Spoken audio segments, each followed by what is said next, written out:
2017, combined worldwide sales of cannabis products, legal and illegal, were over 200 billion a year. But where did it all begin? It goes back to Neolithic Japan, about 10,000 BC. Someone used it to start a fire, then realized it smelled kind of cool, and it chilled everyone out. Cool.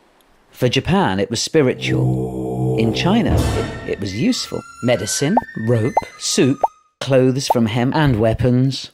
Hemp bowstrings were more powerful. Perhaps it was the first time cannabis killed anyone. 2727 BC, Emperor Shen Nong, father of Chinese medicine, wrote the first fan letter to cannabis. He called it Ma. He died experimenting on himself. 1,000 years later, Indians called it bhang. They smoked it. Egyptians drank it in tea.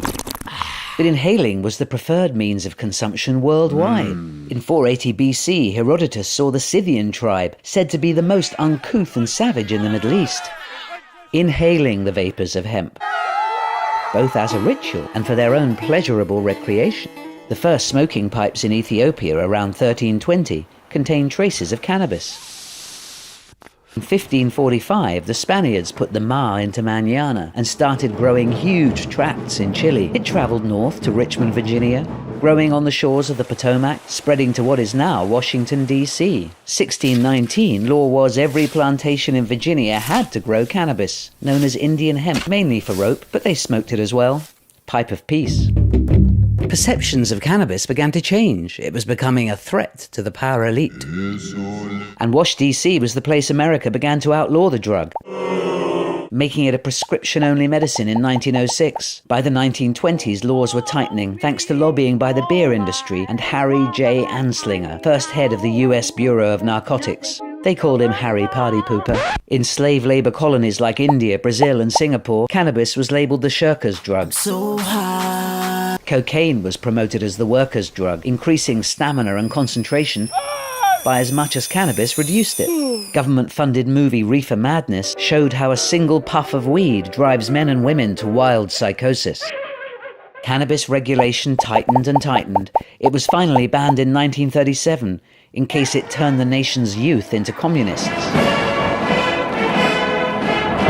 Narcotics Bureau boss Harry Anslinger sure boosted the profits of the brewers and the paper barons. By the 1950s, cannabis was heavily associated with jazz musicians. Then white people started visiting jazz clubs and the genie was out of the bottle. Perhaps that was the moment cannabis became a drug for rebels. It spread through the middle classes via the beatnik culture. That's groovy. World governments reacted in 1961 with a treaty to ban production and supply, except for medicinal and research purposes. Conscripts returning from the Vietnam War as shell-shocked young men retreated to the hillsides of Northern California, where they could smoke pot in peace and also grow it in peace. Some of them went psychotic. Whether a result of the war or the cannabis is hard to prove. In 1971, Richard Nixon combined the two when he coined the war on drugs. It was a great excuse to tool up for a global war against a generation of super-rich dealers who are still with us. While the US was destroying cannabis crops, a new era was dawning. In 1976, the Dutch government decriminalized, which was great for dealers. Yay! Cannabis was legal to possess, but illegal to sell. Perfect. In 2001, Portugal adopted the Dutch policy. The same year, Canada became the first country to legalize medical marijuana.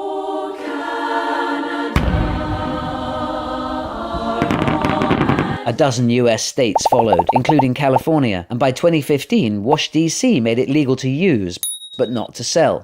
That was good news for the guys with Uzis. By 2020, medical marijuana sales are forecast to be 17 billion a year in the USA alone, and illegal sales at about 40 billion. It's legal by then, which is also possible. 2015, Uruguay became the first country to legalize recreational marijuana. June 2018, cannabis-infused beverages are overtaking wine sales in Oregon. Americans rejoiced when the FDA approved Epidiolex for treating epilepsy. In the UK, sufferers begged for the same cannabinoids. October 2018, Canada legalized recreational use, joining 9 US states and Washington, D.C. Looks like prohibition will turn out to be a temporary phenomenon. Researchers say there are many more medical benefits to uncover. It will be a $1 trillion industry once it's legal everywhere to inhale the vapors.